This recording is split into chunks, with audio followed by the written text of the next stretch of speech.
सो आज हम सॉल्व करने वाले हैं पैरेलल रो वाले question without using two rows. Okay, so इसको करना बहुत आसान है एंड ये मैंने अपने आप से सीखा है। आई होप आपके भी काम आएगा। 12 person sitting on two parallel rows, तो दो ले लिया हमने, 1 2 3 4 5 6। ये ऐसे कर लेते हैं। रो 1 में ABCDEF are sitting facing south. तो आपको पता है, देखो एक डायरेक्शन बता देती हूँ, ये साउथ की तरफ है, ये आपका नॉर्थ की तरफ है। अब बस यही देखना था हमको। तो यानी A to F आपका साउथ की तरफ देख रहा है एंड P to U आपका नॉर्थ की तरफ देख रहा है। Okay, R sit third to the left of T, at least 1 person sit to the right of T।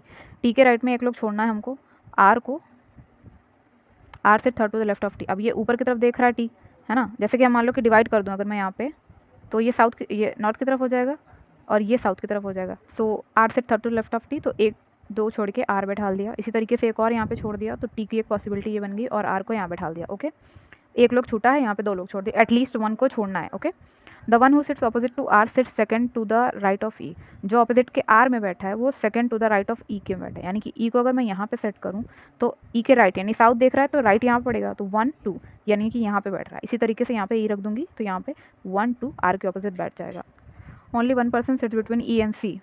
E and C के बीच में ओनली एक लोग बैठ रहा है। लेट्स से E1C रख लिया हमने। Okay, the number of person sit to the left of C to the right of B. C के लेफ्ट में जितने बैठेंगे उतने ही राइट ऑफ बी के में बैठेंगे। Okay, A sit second to the left of B. अब देखो ध्यान से, अगर मैं सी को यहाँ रखूँ या सी को यहाँ रखूँ, ओके, एक छोड़ के बैठालना है। तो अगर मैं सी को यहाँ रखूँ तो मुझे बी को यहाँ बैठालना है, तो बी के सेकंड टू द लेफ्ट में नहीं आ पाएगा ए, क्योंकि हमें बी के सेकंड टू द लेफ्ट में ए को बैठालना है, सॉरी।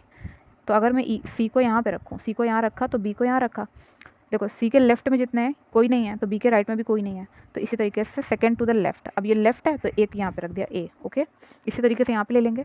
E1C अगर मैं यहाँ रखूँ तो मुझे सी, अगर मैं यहाँ रखती हूँ तो मुझे बी यहाँ रखना पड़ेगा। ओके, एक छोड़ के सी रखा, बी यहाँ रखना पड़ेगा, इसके लेफ्ट में कुछ नहीं मिलेगा, इसलिए फिर से मुझे सी को यहाँ पे रखना पड़ेगा, बी को यहाँ रखना पड़ेगा। बी के राइट में एक लोग, सी के लेफ्ट में एक लोग, B1A। अब ए की जगह तो यहीं भी बच रही है, ठीक है, ये हो गया।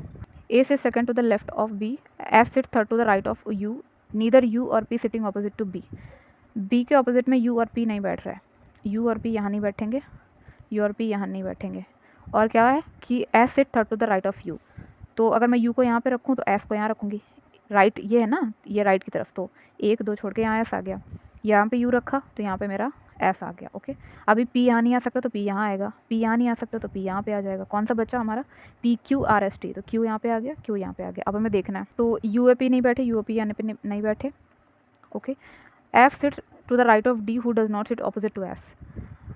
Okay, F sits to the right of D। अब D को अगर मैं यहाँ बैठा लूँगी तभी F यहाँ पे आ पाएगा। ये इसका राइट में है, आपको पता है, ये साउथ देख रहा है तो ये राइट में आ पाएगा, लेकिन D ऑपोजिट में नहीं बैठेगा S के, लेकिन ये तो बैठा है, तो ये तो अब हमारी पॉसिबिलिटी गलत हो गई।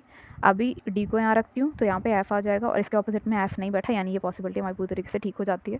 आई होप आपको समझ में आ गया होगा। इसको ट्राई करके देखो एक दो बार, आपकी एग्जाम में स्पेस भी बचता है एंड जल्दी भी हो जाता है ना, बहुत सारी पॉसिबिलिटी आपको लेनी नहीं पड़ती हैं। So thank you so much, bye.